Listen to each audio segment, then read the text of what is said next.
Hello students, तो आज के हमारे टॉपिक्स रहेंगे कैरेक्टरिस्टिक्स ऑफ इलेक्ट्रोमैग्नेटिक रेडिएशंस और वेव्स। और इसमें हम पढ़ेंगे wave length, frequency, wave number, amplitude and speed of wave. और इसके साथ साथ हम पढ़ेंगे एक relationship between speed of wave, frequency of wave and wave length of wave, which are c, nu and lambda. तो स्टूडेंट्स, इन इलेक्ट्रोमैग्नेटिक रेडिएशंस और वेव्स की कुछ कैरेक्टरिस्टिक्स होती हैं, क्योंकि डिफरेंट टाइप्स की इलेक्ट्रोमैग्नेटिक रेडिएशंस और वेव्स होंगी, जैसे infrared radiation, ultraviolet radiations, visible radiations, radio waves या माइक्रोवेव्स। ये एक दूसरे से डिफरेंट क्यों हैं? जो इनमें डिफरेंस है उनको हम बताएंगे with the help of characteristics of electromagnetic radiations, क्योंकि यही रेडिएशन एक दूसरे से डिफर होंगी due to some characteristics of waves. तो जो वेव्स या रेडिएशंस होंगी उनकी कुछ कैरेक्टरिस्टिक्स होंगी, और उन्हीं कैरेक्टरिस्टिक्स के बेस पर इन रेडिएशंस में हम डिफरेंशिएट करेंगे, इनमें हम डिफरेंस बताएंगे। तो वो कैरेक्टरिस्टिक्स कौन कौन सी रहेंगी इन इलेक्ट्रोमैग्नेटिक वेव्स और रेडिएशंस की? जैसे वेव लेंथ, जिसको हम रिप्रेजेंट करेंगे लैम्डा से। उन इलेक्ट्रोमैग्नेटिक रेडिएशंस और वेव्स की होगी फ्रीक्वेंसी, जिसको हम डिनोट करेंगे न्यू से, ये सिंबल है न्यू। और वेव नंबर, इसको हम रिप्रेजेंट करेंगे बाय न्यू बार, न्यू बार।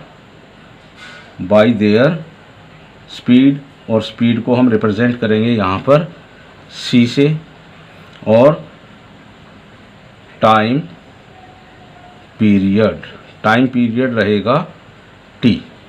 और एक लास्ट कैरेक्टरिस्टिक रहेगी इन रेडिएशंस और वेव्स की, वो रहेगा एम्पलीट्यूड ऑफ दीज वेव्स, और एम्पलीट्यूड को हम रिप्रेजेंट करेंगे ए से। तो इन सभी कैरेक्टरिस्टिक्स को हम वन बाय वन पढ़ेंगे और देखेंगे कि क्या रिलेशन रहेगा इन कैरेक्टरिस्टिक्स के बीच में।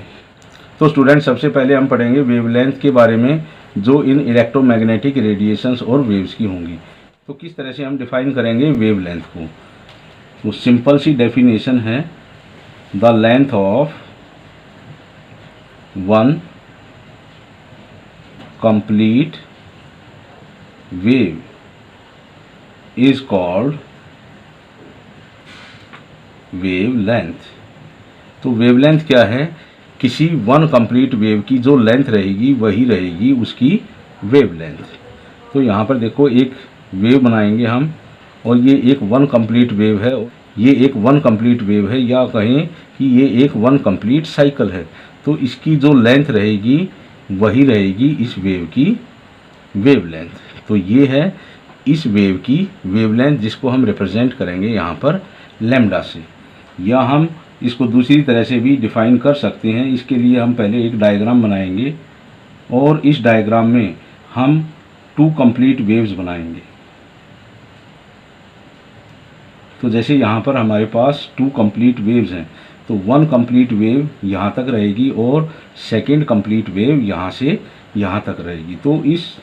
तो इन टू वेव्स में देखो, दो क्रस्ट हैं, उन टू कंटिन्यूअस क्रस्ट के बीच की डिस्टेंस को हम बोलेंगे वेव लेंथ ऑफ वेव, क्योंकि यहाँ पर जो वेव लेंथ होगी वो चेंज नहीं होगी किसी भी पर्टिकुलर रेडिएशन और वेव की।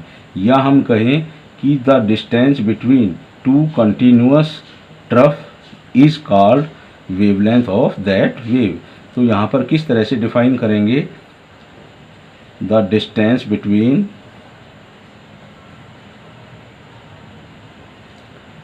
To continuous troughs or crusts is called wavelength of that wave। तो जो दो क्रस्ट होंगे उनके बीच की डिस्टेंस रहेगी वेवलेंथ, या दो कंटिन्यूअस ट्रफ होंगे उनके बीच की डिस्टेंस ही क्या रहेगी? वेवलेंथ। अब हम बात करेंगे यूनिट्स ऑफ वेवलेंथ की।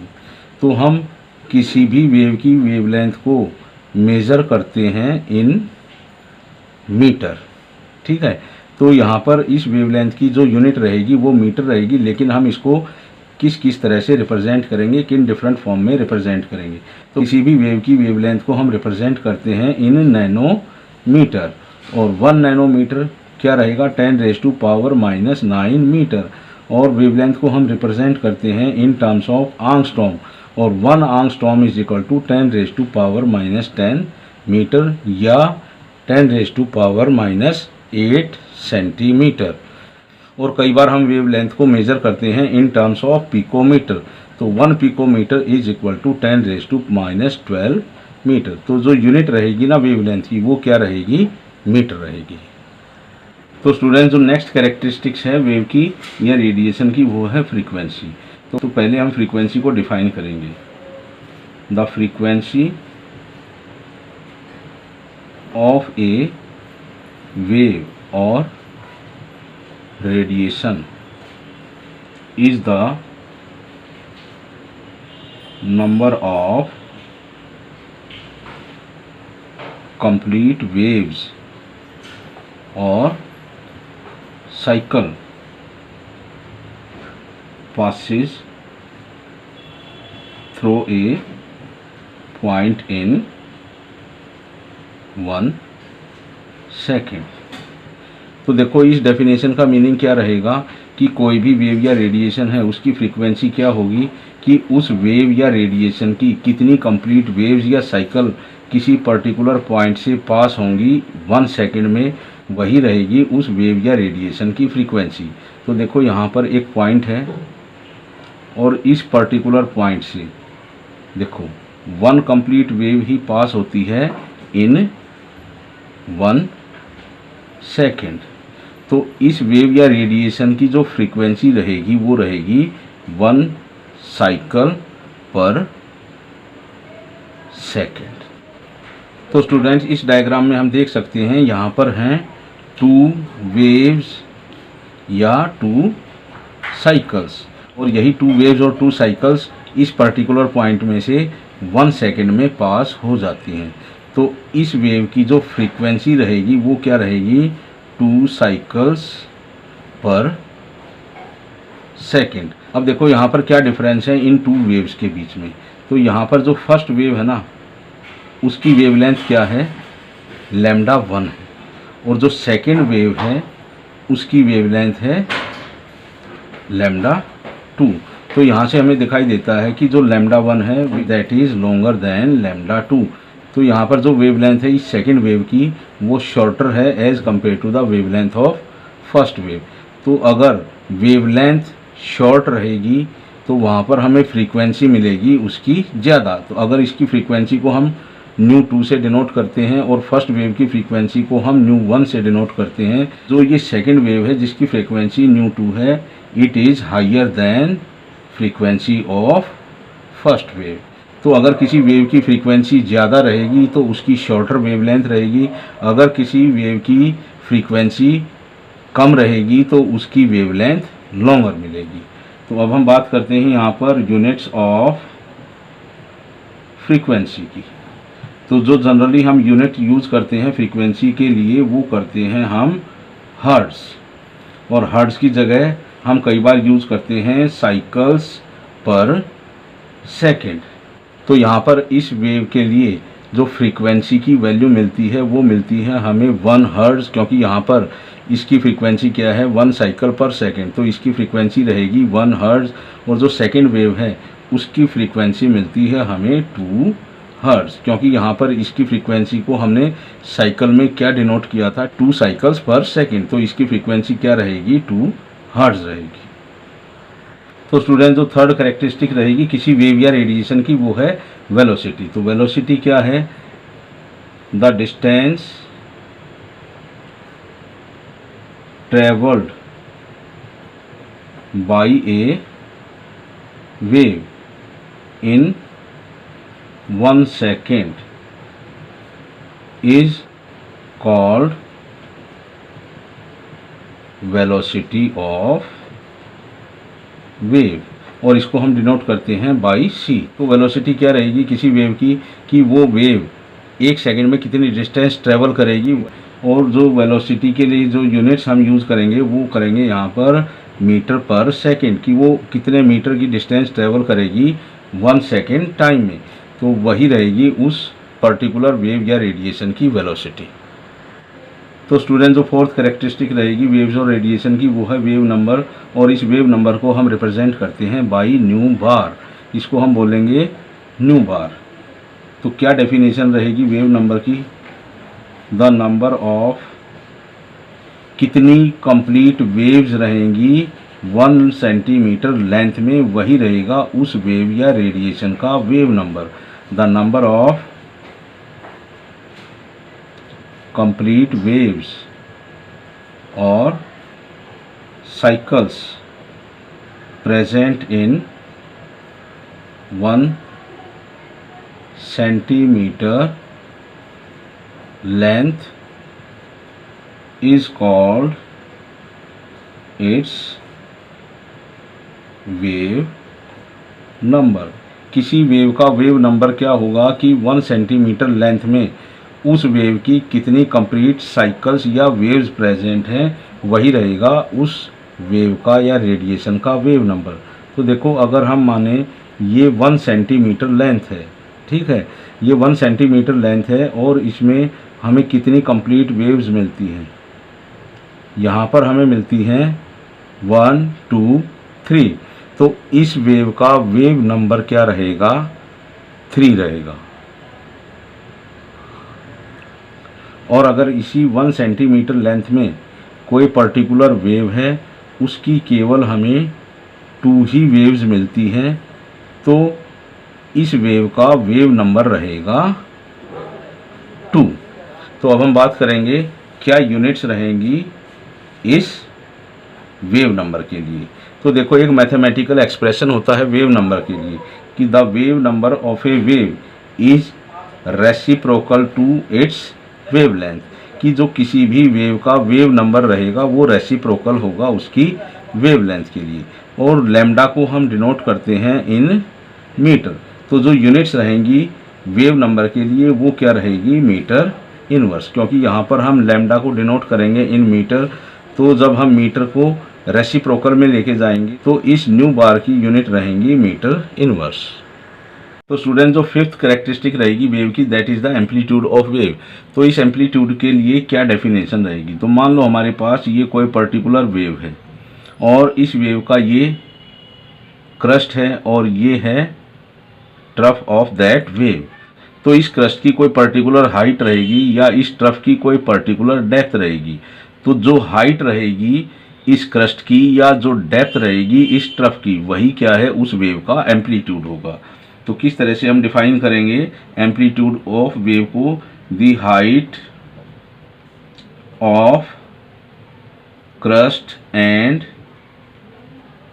Depth of trough of a wave is called amplitude of that wave, और इसको हम रिप्रेजेंट करते हैं बाई स्मॉल a। तो क्या यूनिट्स रहेंगी एम्पलीट्यूड के लिए? Units of a। अब देखो ये क्या है? ये लेंथ है, ये भी लेंथ है, तो एम्पलीट्यूड की यूनिट रहेगी मीटर या सेंटीमीटर में। तो किसी भी वेव के एम्पलीट्यूड को हम मीटर या सेंटीमीटर में रिप्रेजेंट कर सकते हैं। तो स्टूडेंट्स यहाँ पर एक इम्पोर्टेंट पॉइंट रहेगा about the amplitude of light wave. तो यहाँ पर हम बात करेंगे लाइट वेव के बारे में, और उस लाइट वेव का एम्पलीट्यूड अफेक्ट करता है उसकी ब्राइटनेस को, या ये कहें उसकी इंटेंसिटी को, ठीक है।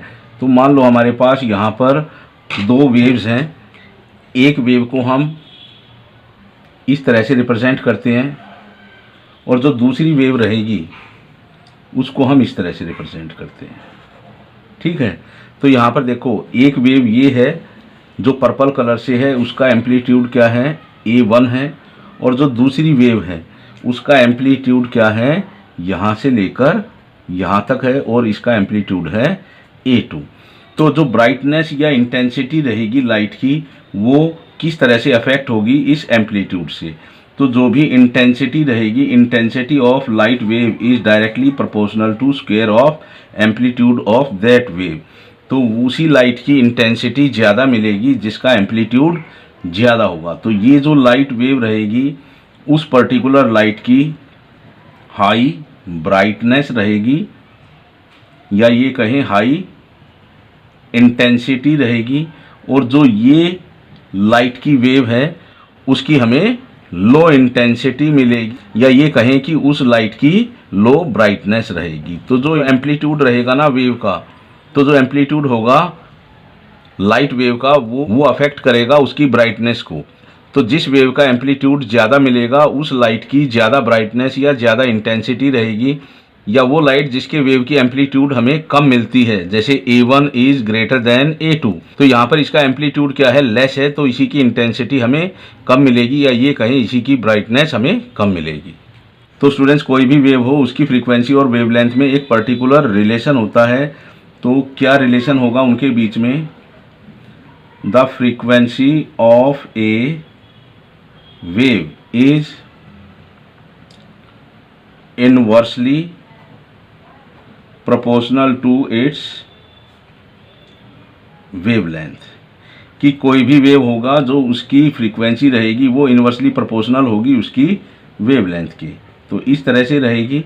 तो frequency is inversely proportional to wavelength, अगर हम इसको रिप्लेस करेंगे बाय साइन ऑफ इक्वलिटी से तो एक कांस्टेंट आएगा, और वो कांस्टेंट यहाँ पर क्या है, c है, और इसी कांस्टेंट का नाम क्या है, स्पीड ऑफ लाइट। तो ये c क्या है, यहाँ पर कांस्टेंट ऑफ प्रोपोर्शनलिटी है, और इसी को हम बोलते हैं स्पीड ऑफ लाइट। और लाइट की स्पीड क्या रहेगी, 3 × 10⁸ मीटर पर सेकेंड। अब देखो इसी इक्वेशन को हम थोड़ा सा रीअरेंज करेंगे, तो लैम्डा को हम इधर लेके आएंगे तो वो न्यू से मल्टीप्लाई हो जाएगा, तो nu into lambda is equal to c। तो इस रिलेशन से हमें क्या पता चलता है कि कोई भी वेव हो, अगर हम उसकी फ्रीक्वेंसी को उसके वेवलेंथ से मल्टीप्लाई करेंगे तो वैल्यू जो हमें मिलेगी उनके प्रोडक्ट की वो हमेशा इक्वल टू रहेगी स्पीड ऑफ लाइट। तो चाहे कोई भी फ्रीक्वेंसी हो या कोई भी वेवलेंथ हो, किसी एक ही वेव की अगर हम उनकी फ्रीक्वेंसी और उनकी वेवलेंथ को मल्टीप्लाई करेंगे तो उनसे जो हमें प्रोडक्ट मिलेगा उसकी जो वैल्यू रहेगी वो हमेशा इक्वल रहेगी टू स्पीड ऑफ लाइट, और वो क्या रहेगी, 3 × 10⁸ मीटर पर सेकेंड।